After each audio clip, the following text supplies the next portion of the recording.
பிரதான தொழில்.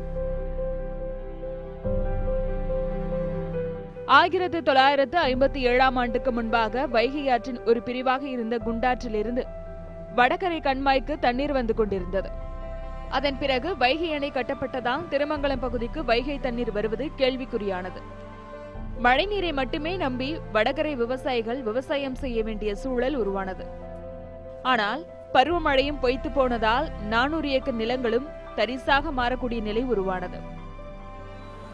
வறண்டு கிடந்த வடகரை கால்வாயில் திருமங்கலம் நகர் பகுதியின் கழிவுகள் அனைத்தும் விடப்பட்டதால் சாக்கடை நீரில் விவசாயம் செய்யும் நிலைக்கு தள்ளப்பட்டுள்ளதாக கூறுகிறார் விவசாயி நாகராஜ்.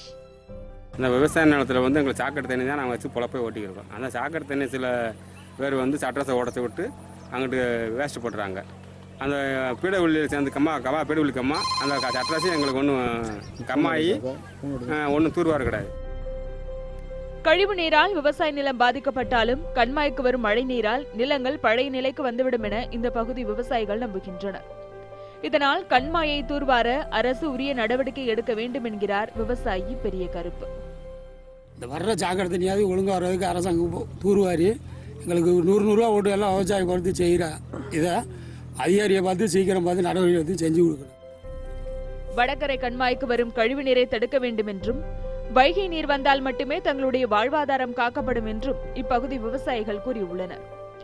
விவசாயிகள் கிணறுகள் வெட்டிக் கொள்வதற்கும் மோட்டார்களுக்கு இலவச மின்சாரம் வழங்கவும் அரசு உதவி செய்ய வேண்டும் என்கிறார் விவசாயி செல்வி. கரண்ட் அரசாங்க கரண்ட் கொடுக்கறதுக்கு கொஞ்சம் உதவி செய்யுங்க. வைகை தண்ணி முக்கியமாக வைகை தண்ணி கொஞ்சம் வாரத்துக்கு உதவி செய்யுங்க. இந்த சாக்கடை தண்ணி வச்சு நம்பி எப்படி விவசாயம் பண்ண முடியும்? விவசாயிகளின் வாழ்வாதாரத்தை காக்க கால்வாயை தூர்வாரி கண்மாயை முறையாக பராமரிக்க வேண்டும் என இப்பகுதி விவசாயிகள் அரசுக்கு கோரிக்கை வைத்துள்ளனர்.